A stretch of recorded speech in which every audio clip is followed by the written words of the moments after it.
નમસ્કાર મિત્રો, આજના આ ખાસ એક્સપ્લેનરમાં આપ સૌનું સ્વાગત છે. આજે આપણે ટીએટી સેકન્ડરી પરીક્ષાના પરફોર્મન્સનું એકદમ ડીપ એનાલિસિસ કરવા જઈ રહ્યા છીએ. પરીક્ષાનું લેવલ ખરેખર કેવું હતું અને હવે આગળના સૌથી મહત્વના સ્ટેપ્સ કયા હોવા જોઈએ તે બધું જ આપણે અહીં વિગતવાર સમજીશું. તો ચાલો ફટાફટ શરૂ કરીએ. હવે પરીક્ષા પૂરી થાય એટલે મનમાં થોડું ટેન્શન અને ઉત્તેજના હોય, એ તો એકદમ નેચરલ છે. ડેટા અને આંકડાઓ તરફ જઈએ એ પહેલાં સૌથી મોટો પ્રશ્ન એ થાય છે કે પેપર ખરેખર કેવું ગયું. થોડો સમય કાઢીને પોતાના આજના પરફોર્મન્સ વિશે ચોક્કસ વિચારવું જોઈએ, કારણ કે આગળની આખી સ્ટ્રેટેજી આના પર જ ટટેલી છે. બધું એકદમ ક્લિયર રહે તે માટે આજનું આપણું ડિસ્કશન આ 5 મુદ્દાઓ પર રહેશે.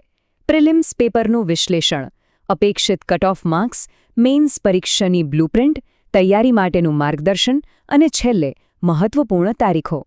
તો ચાલો સૌથી પહેલા મુદ્દાથી શરૂઆત કરીએ. Prelims paper analysis. ઉમેદવારોના પ્રાથમિક પ્રતિભાવોના આધારે પેપરનું સ્તર અને કઠિનતા કેવી રહી તે સમજીએ.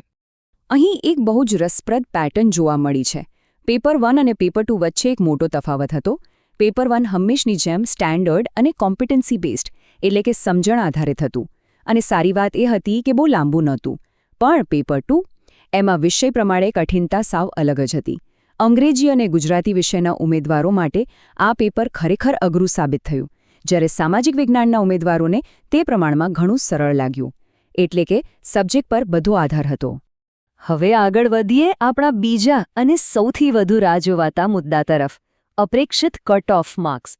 એટલે કે મેઇન્સ માટે ક્વોલિફાય થવા કેટલા માર્ક્સ જોઈશે. જુઓ, અહીં ખાસ ધ્યાન આપવા જેવી વાત એ છે કે જો 200માંથી 70થી 75 માર્ક્સની આસપાસ સ્કોર થઈ રહ્યો છે તો મોટાભાગે ચિંતામુક્ત થઈ જવાય. આ સ્કોર કટ ઓફ ક્લિયર કરવાનો બહુ જ મજબૂત સંકેત છે. અને જો કોઈનો સ્કોર 105થી ઉપર છે તો એ એકદમ સેફ ઝોનમાં છે. 70+ માર્ક્સ થતા હોય તો કોઈપણ જાતના વિલંબ વિના સીધી મેઇન્સની તૈયારી જ શરૂ કરી દેવી જોઈએ. પણ હા, એક રિયાલિટી ચેક પણ જરૂરી છે. કુલ 2 લાખ જેટલા ઉમેદવારોએ પરીક્ષા આપી છે. એમાંથી મેઇન્સ માટે વધુમાં વધુ 35થી 40 હજાર ઉમેદવારો જ સિલેક્ટ થશે. એટલે કોમ્પિટિશન ખરેખર બહુ ટફ છે. પ્રથમ 40 હજારમાં જગ્યા બનાવવી જ પડશે, એના સિવાય કોઈ છૂટકો નથી. હવે વાત કરીએ ત્રીજા મુદ્દાની, મેઇન્સ પરીક્ષાની બ્લુપ્રિન્ટ. જે લોકો ક્વોલિફાય થશે તેમના માટે આગામી મુખ્ય પરીક્ષાનું ચોક્કસ માળખું કેવું હશે તે ફટાફટ જોઈ લઈએ. હવે અહીં એક મોટો શિફ્ટ આવવાનો છે. પ્રિલિમ્સની ઓબ્જેક્ટિવ સ્ટાઇલમાંથી હવે ડિસ્ક્રિપ્ટિવ એટલે કે વર્ણનાત્મક ફોર્મેટમાં જવાનું છે. પેપર 1 એ ગુજરાતી વર્ણનાત્મક હશે, જેના માટે 2.5 કલાકનો સમય મળશે. અને પેપર 2 વિષય અને પદ્ધતિ પર આધારિત હશે, જે 3 કલાકનું રહેશે. અહીં ટાઈમ મેનેજમેન્ટ જ અસલી ગેમ ચેન્જર સાબિત થવાનું છે. હવે ઘણાને એવું થાય કે ભાષા પર આટલો બધો ભાર કેમ? તો સમજો કે 360 ડિગ્રી ભાષાકીય સજ્જતા દરેક શિક્ષક માટે ફરજિયાત છે. ભલે પછી ગણિત, વિજ્ઞાન કે કોમર્સ ભણાવવાનું હોય. જો ભાષા પર પકડ નહીં હોય તો કન્ટેન્ટ બાળકો સુધી કેવી રીતે પહોંચશે? એટલે જ ગુજરાતી વર્ણનાત્મક પેપર પાસ કરવું અત્યંત ક્રિટિકલ છે. ચાલો હવે આવીએ ચોથા સેક્શન પર, તૈયારી માટેનું માર્ગદર્શન. આ વર્ણનાત્મક કૌશલ્ય કઈ રીતે ડેવલપ કરવું અને કયા મેન્ટરશિપ ઓપ્શન્સ અવેલેબલ છે તે જોઈએ. તૈયારી માટે અલગ-અલગ સ્પેશિયલાઇઝ પ્રોગ્રામ્સ ડિઝાઇન કરવામાં આવ્યા છે. જેમ કે જો જવાબો નિષ્ણાતો પાસે ચેક કરાવવા હોય અને પર્સનલ ગાઈડન્સ જોઈતું હોય તો અભિવ્યક્તિ મેન્ટરશિપ પ્રોગ્રામ બેસ્ટ છે, જેમાં ડેલી રાઇટિંગ અને પેપર ચેકિંગ થાય છે. મેઇન્સની જનરલ તૈયારી અને પદ્ધતિ માટે ધુરંધર 2.0 છે. અને જો માત્ર કન્ટેન્ટને જ પાવરફુલ કરવો હોય તો ઉદ્ધારક 3.0નો વિકલ્પ છે. આ પ્રોગ્રામ્સ તૈયારીને એકદમ ટાર્ગેટેડ બનાવશે. હવે આ 100 માર્ક્સના ગુજરાતી વર્ણનાત્મક પેપરનું એક્ઝેક્ટ માળખું શું છે? તેમાં 5 વસ્તુઓ છે અને દરેકના 20 ગુણ છે. 20 માર્ક્સનું નિબંધ, 20 માર્ક્સનું સંક્ષેપીકરણ, 20 માર્ક્સનું પત્રલેખન, 20 માર્ક્સનું ચર્ચાપત્ર અને છેલ્લે 20 માર્ક્સનું વ્યાકરણ. આ 5 પિલર મજબૂત હશે તો જ સ્કોર સારો આવશે. આનાથી એ સમજવામાં મદદ મળશે કે આપણે ક્યાં સૌથી વધુ ફોકસ કરવાની જરૂર છે. અને હવે આપણા એક્સપ્લેનરનો છેલ્લો અને ખૂબ જ અગત્યનો ભાગ, મહત્વપૂર્ણ તારીખો. આ એ ટાઈમલાઈન છે જેનું એકદમ ધ્યાન રાખવાનું છે.